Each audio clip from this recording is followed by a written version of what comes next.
দু পয়সার মুরদ নেই, আমার একটা সুখ শান্তি পূরণ করতে পারলো না। সারা জীবনে করলেটা কি তুমি? আমার জীবনটা কয়লা করে দিলে। আহ, এই রোজ রোজ এক কথা না বললেই নয়। রোজ এই এক কথা বলে কি সুখ পাও? সুখ তো কিছু পাই না, তবু কি করব বলো? না বললে জীবন জুড়ায় না। জানো যে আমি কত চেষ্টা করি। আচ্ছা, এখন তোমার জন্য কি করতে পারি বলো তো? এমন করছো যেন বললেই তুমি আকাশ থেকে চাঁদ তারা এনে দেবে। তা না হয় করতে পারি, কিন্তু একটা শখ তো অন্তত তোমার পূরণ করবার চেষ্টা করব। তাহলে শোনো, আমি মানুষকে খাওয়াতে চাই, বাড়িতে ডেকে দাওয়াত দিতে চাই। পারবে তুমি খাওয়াতে? যেখানে নিজেদেরই পেট চলে না সেখানে অন্য লোককে ডেকে কিভাবে খাওয়াবো বলো তো? আমি ভালো করেই জানতাম তুমি এই কথাটাই বলবে, সেজন্যই তোমাকে কোনো কথা বলতে ইচ্ছে করে না। আমার যদি উপায় থাকতো তাহলে কি করতাম না? দেখবে একদিন আমি ঠিক করব। যা পারো করো। তোমার যদি মনে হয় এই সংসারটাকে উচ্ছন্নই দিলে তবেই তোমার শান্তি, তবে তুমি সেটাই করো মন দিয়ে। আমি কিছু বলতে যাব না তোমাকে। বলো না, বলার তো মুখ নেই তোমার। গরিব ঘরে জন্মে শুধু রাগ আছে তোমার, সারা জীবন শুধু মাথা গরম। ভালো কথা বললে তো শুনতে পাও না। তোমার যেটা ইচ্ছে হয় সেটা করো, আর আমার যেটা ইচ্ছে হয় আমি সেটাই করব।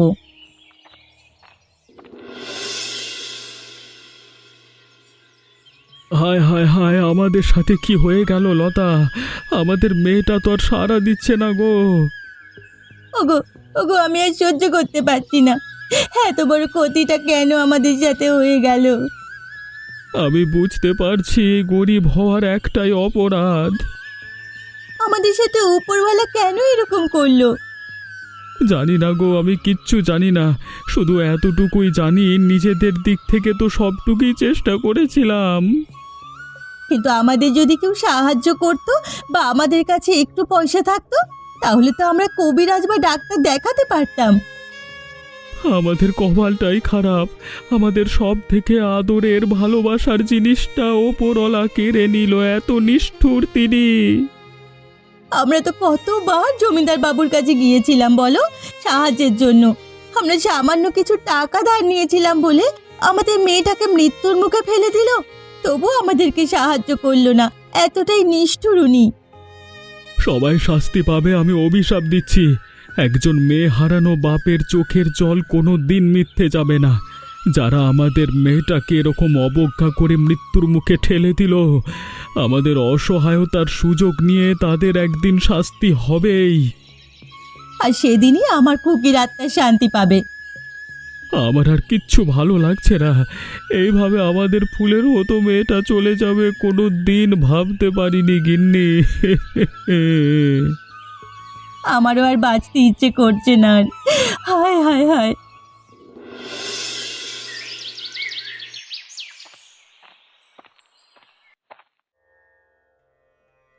নীলিমা, শুনেছ কি হয়েছে? কি হয়েছে শুনি? ওগো, খুকি মারা গেছে। হে বাবা, কি করে? গোপালদা আর লতার মেয়ে খুকি? আমি তো বিশ্বাস করতে পারছি না। সত্যি গো, সবাই গ্রামে গেছে ওদের বাড়ি। আমি প্রথমে খবরটা বিশ্বাস করতে পারিনি, তাই নিজে গিয়ে দেখে এলাম। ওরা খুব ভেঙে পড়েছে গো। সবাই ওদের সাথে খুব খারাপ করলো। অসহায় মানুষগুলোর পাশে কেউ দাঁড়ালো না। অথচ আমাদেরও এমন অবস্থা নয় যে আমরা দাঁড়াতে পারি। আমার খুব রাগ হচ্ছে জমিদার বাবুর ওপরে। এত বড় গ্রামটার দায়িত্ব নিয়ে বসে আছে নামেই, শুধুমাত্র চেয়ার আর নিজের স্বার্থ বোঝে লোকটা, আর বোঝে টাকা। আর সব থেকে বদমাইশ ওর কর্মচারী খগেন। কতবার বলেছিল ওরা মেয়েটার শরীর খারাপ, অভাবের জন্য চিকিৎসা করতে পারছে না, একটু সাহায্য করতে, কিন্তু বারবার ফিরিয়ে দিয়েছে অসহায় মানুষগুলোকে।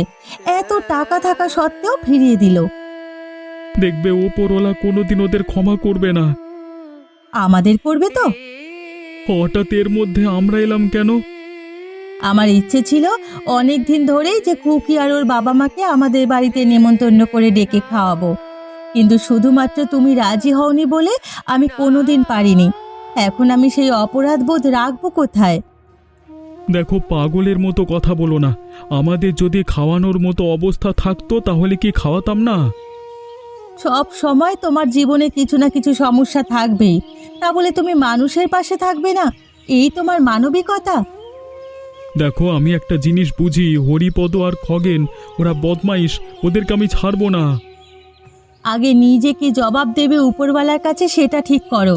যদি ওদের খাওয়াতে পারতাম, মনটাকে একটু শান্তি দিতে পারতাম। ছি ছি, তোমার সাথে কথা বলতেও এখন ইচ্ছে করছে না। যাই হোক, আমি একটু ওদের বাড়ি থেকে আসছি, তুমি বসো।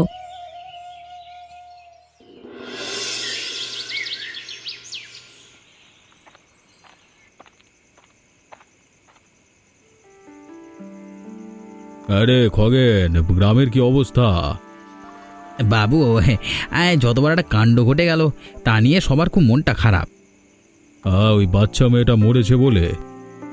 হ্যাঁ, গ্রামের লোকের তো আর খেয়ে দিয়ে কাজ নেই, সবাই ওর পেছনে হাত ধুয়ে পড়ে আছে। শোন, তোকে একটা কথা বলি, লোকজন কে কি বলছে রে? যতদূর জানি সবাই আপনাকে গালমন্দ করছে। কেন, আমি কি করেছি? আরে গোপাল আর ওর বউ আপনার কাছে এসেছিল না মেয়ের চিকিৎসার জন্য টাকা চাইতে বা সাহায্য চাইতে, আপনি সাহায্য করেননি তাই। আমার কি টাকার গাছ লাগানো আছে নাকি? আর ওদের মতো ছোট লোকদের জন্য দানছত্র খুলে রেখেছি? সেটা ওরা কি ভাবে আমি তা জানি না। ওসব ন্যাকামো ছাড়, আমি জানি এখন এসব হবে, আর ওদের কথায় গ্রামের লোকজন শুনবে। কারণ মাথার বুদ্ধি তো কারণ নেই, তাই একটু কেঁদে কেঁদে ছেনালি করে কথা বললেই সবাই চলে যাবে। হ্যাঁ, তাহলে কি করা যায় বাবু? ওরা আমাদের থেকে যে কটা টাকা ধার করে রেখেছিল এখনই উসুল করতে হবে। কিন্তু এখন কিভাবে হবে বাবু? এটাও তোকে শিখিয়ে দিতে হবে। এখন যদি কোনোভাবে ওদের বিপদে ফেলে ঘর থেকে দূর দূর করে তাড়িয়ে দিতে না পারিস, তাহলে দুদিন পর দেখবি ওরাই আমাদের পেছনে চাকু মারছে, গ্রামের সবাইকে এক জায়গায় করে আমাদের বিরুদ্ধে ঘুরে দাঁড়াচ্ছে। এইটা কিন্তু একদম আপনি ঠিক কথা বলেছেন বাবু। তাহলে আর অপেক্ষা কিসের? যা, গিয়ে বেটাদের উচিত শিক্ষা দে, ঘর থেকে তাড়িয়ে দে একদম। আর ওই ঘর আমাদের নামে করে নিবি, মাথা তুলে দাঁড়াতে দিবি না একদম শয়তানদের। ঠিক আছে বাবু, আমি আসছি।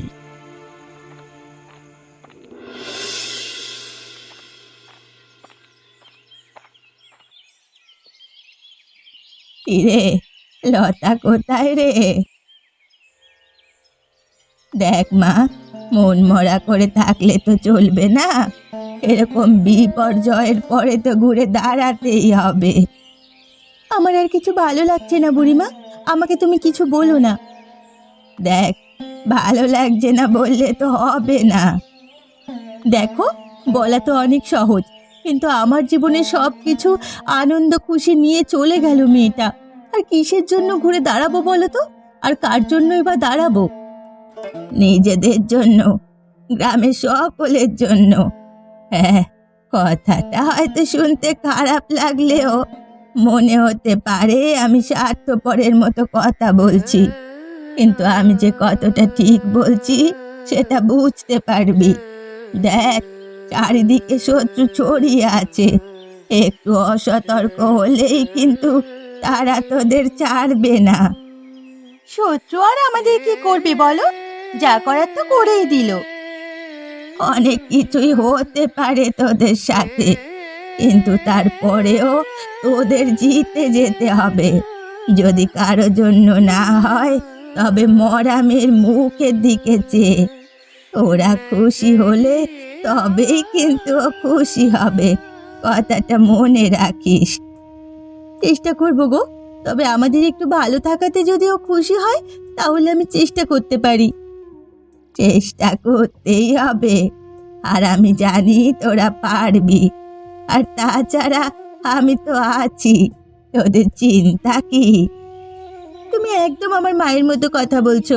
আমার মা যদি বেঁচে থাকতো, হয়তো আমাকে এভাবেই সাহস দিত, এভাবেই ভরসা দিয়ে ভালোবাসতো। আর যদি আমার নিজের মেয়ে থাকতো, তাহলে হয়তো আমি তাকে এভাবেই ভালোবাসতাম। তুই এখন থেকে আমার মেয়ে, আর এখন থেকে তুমি আমার মা। তাহলে কথা দে, বিপদে আর ভেঙে পড়বি না। তোমরা সবাই পাশে আছো তো? এবারে আবার নতুন করে চেষ্টা করব।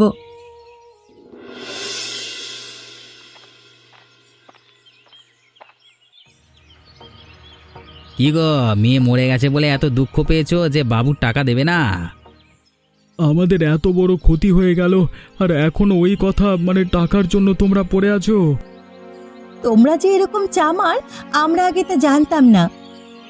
ছি ছি ছি ছি, আমরা কত ভরসা নিয়ে অবিনাশবাবুকে জমিদার বানিয়েছিলাম, আর তুমি যখন ওনার কাছে কাজে গেলে তখন আমরা ভেবেছিলাম যে গ্রামের মানুষের ভালোর জন্য কিছু তোমরা করবে। উল্টে তোমরা আমাদের যা ক্ষতি করেছো, লজ্জা করা উচিত তোমাদের। লজ্জা? এসব লজ্জা আমাদের নেই। লজ্জা করলে আমাদের চলে না। যেটা আসল কথা সেই কথা, এসো তাড়াতাড়ি মাল্লু বার করো। মেয়েটার জন্য একেবারে হাত খালি হয়ে গেছে, আর যদি আমাদের কাছে টাকা থাকতো তাহলে মেয়েটার চিকিৎসা করাতাম না। হ্যাঁ, তোমরা কি বুঝতে পারছো না, নাকি বোঝার চেষ্টা করছো না আমাদের অবস্থাটা? আমাদের বুঝেও লাভ নেই, আর বোঝার চেষ্টা করেও লাভ নেই। ওই মেয়ে মরেছে, বেশ হয়েছে, আবার বড় মুখ করে টাকা চাইতে যাওয়া হচ্ছিল বাবুর কাছে। বাবুর এমনি টাকা শোধ করবার মুরদ নেই তোমাদের, আবার আরও টাকা নিতে এসেছে যত সব। তোমরা এমন অমানবিক আমরা ভাবতে পারিনি। ভাবলে কি করতিস বল, কি করতিস বল। ভাবলে কি করতাম সেটা এখন বলে কি হবে? আমাদের যা হওয়ার তো হয়ে গেছে। এই তোরা এই ঘরের জিনিসপত্র রাস্তায় ফেলে দে তো, সব মেরে ভেঙে দে সব। আমি তোমাদের কাছে হাত জোড় করছি, তোমরা এরকম করো না। একদম ভালো হচ্ছে না কিন্তু কাজটা। কি বললি তুই? আমাকে শেখাবি? এই কোনটা ভালো কোনটা মন্দ সেটা তোর থেকে শিখবো?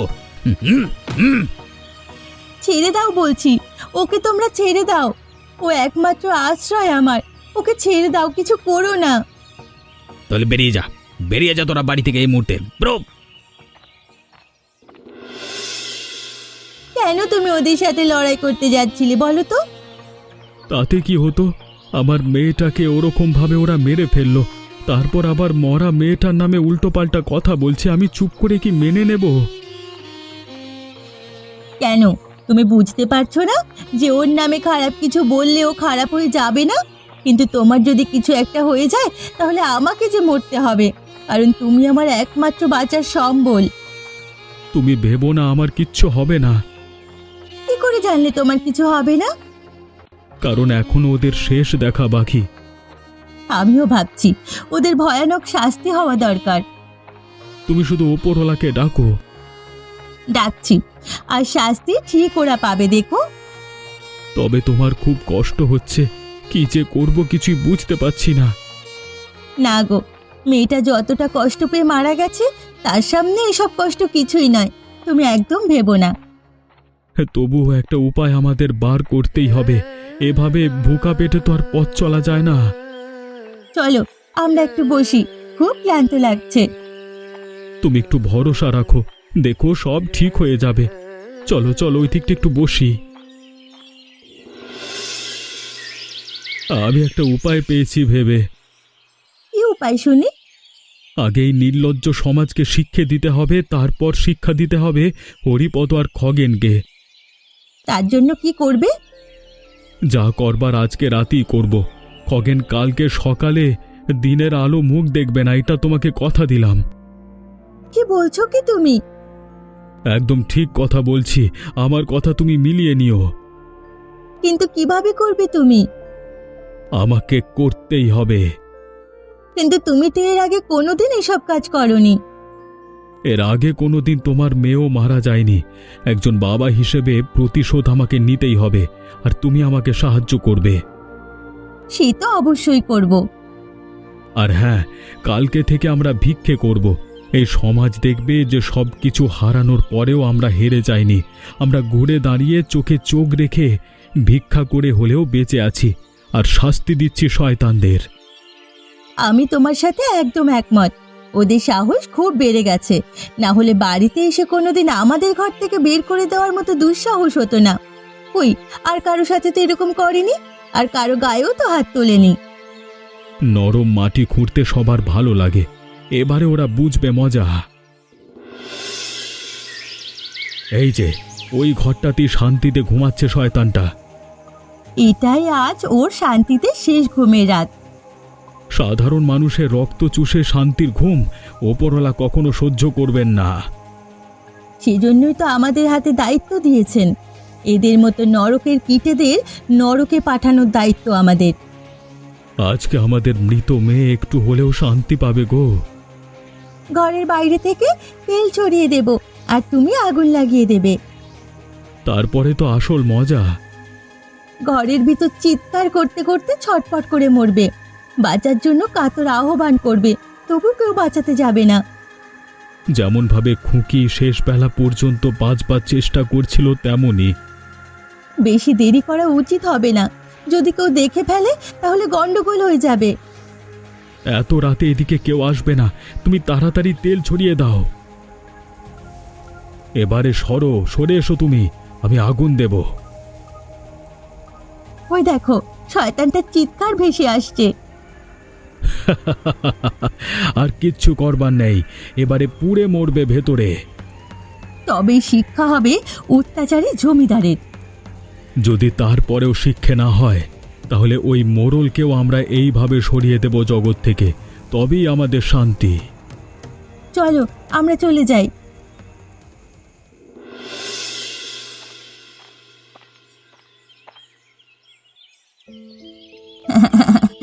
চি চি চি চি, লজ্জা লজ্জা, মরেছে, শয়তানের বাচ্চা মরেছে। তুমি এরকম ঠাট্টা করছো কেন সকাল সকাল?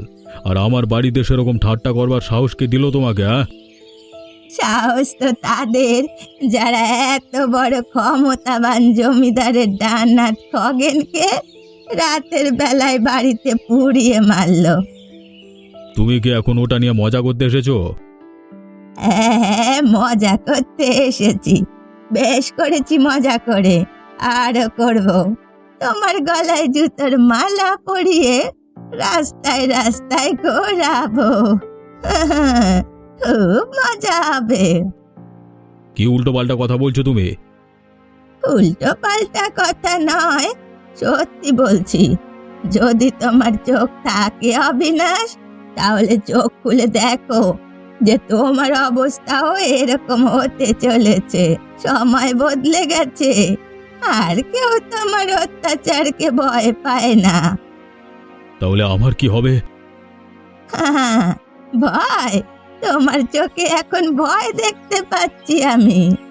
এখনো সময় আছে, যদি বাঁচতে চাও তো ক্ষমা চেয়ে নাও, পায়ে ধরে ক্ষমা চাও গোপাল আর লতার কাছে।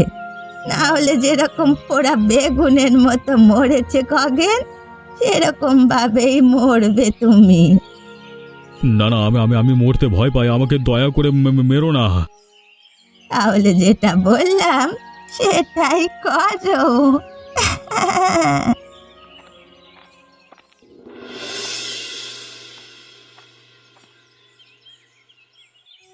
এ কি লতা, তোমরা ভিক্ষা করছো? আর তো কোনো উপায় নেই আমাদের জন্য। ছি ছি, এটা আমাদের লজ্জা যে তোমরা ভিক্ষা করছো। এখনো পর্যন্ত যে মাথা উঁচু করে বেঁচে আছি, লড়াইটা হেরে যায়নি, এটাই বড় কথা। আমাদের যদি অবস্থা একটু ভালো হতো, তাহলে খুকিকে আমরা এভাবে মরতে দিতাম না। যা হবার হয়ে গেছে, এখন আমাদের লড়াই। লড়াইটা আমাদেরও। এখন থেকে আর তোমাদেরকে ভিক্ষা করতে হবে না। কি পাগলের মতো বলছো? ভিক্ষা না করলে খাবো কি? সেটাই খাবে যেটা আমাদের জোটে। মানে? মানে হচ্ছে তুমি আমাদের বাড়িতে যাবে।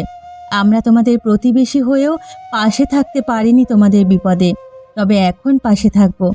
ভুলগুলো আমাদের আমরা নিজেরাই শুধরে নিতে চাই। তাহলে উপরওয়ালা যদি শাস্তি দেয়, তাহলে সেটা খগেনের মতো অবস্থা হবে। চলো, তোমরা আমার সাথে চলো।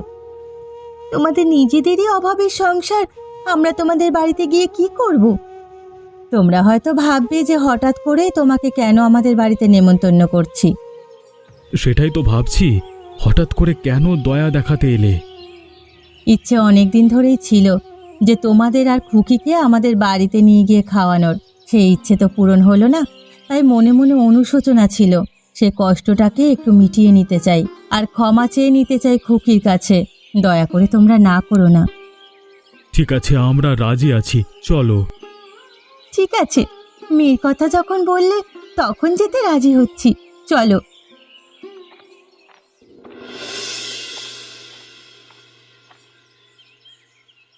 কই রে রতন, কোথায়? এই যে বাবু, বলুন কি বলবেন? আর কিছু বলার মুখ আছে আপনার যে বলবেন?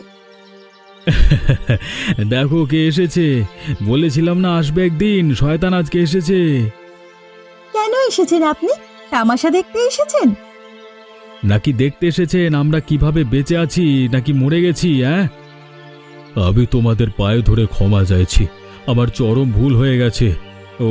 ওই খগেন আমাকে বুদ্ধি দিয়ে আমার মাথা খারাপ করে দিয়েছিল, তোমরা দয়া করে ক্ষমা করে দাও। ক্ষমা করে দেব? কেন ক্ষমা করব? তোমাদের বাড়ি আমি ফিরিয়ে দেব। গোপাল আর রতন, তোমাদের জন্য আমি জমি দেব চাষ করবার জন্য, তোমাদের অবস্থা আমি ভালো করে দেব। ফিরিয়ে দিতে পারবেন মরে যাওয়া মেয়েটাকে? সেটা হয়তো পারবো না, কিন্তু আমি ওর কাছে ক্ষমা চেয়ে নেব। ক্ষমা করে দে মা, তুই যেখানে আছিস আমাকে ক্ষমা করে দে। বলেছিলাম না, একটাকে মারলেই আর একটা শিক্ষা হবে। হয়েছে তো শিক্ষা, এখন আর ওকে কেউ ভয় করবে না, ওর মোড়লগিরি শেষ। ঠিক আছে ঠিক আছে, আপনি দূর হয়ে যান আমার বাড়ি থেকে, অনেক দেখেছি এরকম নাটক। তোমরা এবার থেকে তোমাদের যখন ইচ্ছে নিজেদের বাড়িতে গিয়ে থাকো, আর আমার জমিগুলোর মধ্যে সব থেকে ভালো জমিগুলো তোমরা নিও। আমি আসছি, পারলে আমাকে ক্ষমা করে দিও।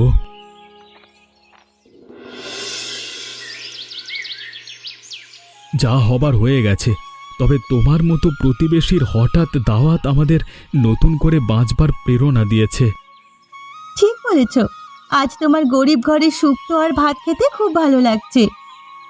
যদি খুকিকে খাওয়াতে পারতাম তাহলে মনটা আরো ভালো লাগতো। তোমরা শুনেছো কি হয়েছে? কি হয়েছে? অবিনাশবাবু অপমান সহ্য করতে না পারে আত্মহত্যা করেছে। বাহ, এর থেকে ভালো খবর তো আর হতেই পারে না। বেশ হয়েছে, এতদিনে কৃতকার্যের ফল পেয়েছে, এতদিনে আমার মেয়ের আত্মা শান্তি পাবে। একদম, বুড়ো মরেছে, বেশ হয়েছে। এবার ওই বুড়োর কথা ছাড়ো আর খেতে বসে যাও। তবে তার আগে আমি একবার ক্ষমা চেয়ে নিতে চাই। কি হয়েছে রতন, তুই আবার ক্ষমা চাইবি কেন? আসলে আমার বউ অনেকবার বলেছিল তোমাদেরকে নেমন্তন্ন করে খাওয়াতে, কিন্তু নিজের অবস্থা এতই খারাপ যে লজ্জায় তোমাদেরকে ডাকতে পারিনি। মেয়েটাকে খাওয়াতে পারলাম না, সেই আফসোস রয়েই গেল। বিশ্বাস করো ভাই, যদি আমার সেই অবস্থা থাকতো আমি যে করেই হোক মেয়েটাকে বাঁচাতাম। কপালে যা ছিল তাই হয়েছে, উপরওয়ালার ইচ্ছে বলেই মেনে নিলাম সবকিছু। যাই হোক, এবার থেকে আমরা সুখে শান্তিতে থাকতে পারবো, কারণ জমিদার আর ওই শয়তানটা বিদায় হয়েছে। হ্যাঁ, যা হওয়ার হয়ে গেছে, তুমি খেতে বসো। আর জমিদার তো বলেই গেছে এখন থেকে আমরা একসাথে চাষ করব। হ্যাঁ, আমাদের অবস্থাও ফিরে যাবে, চিন্তা করিস না। আমি খুকির কাছে ক্ষমা চেয়ে নেব। আর হ্যাঁ, তোমরা কিন্তু আমাদের চ্যানেলটিকে সাবস্ক্রাইব করতে ভুলো না, এমনই নতুন নতুন মজাদার গল্প দেখতে।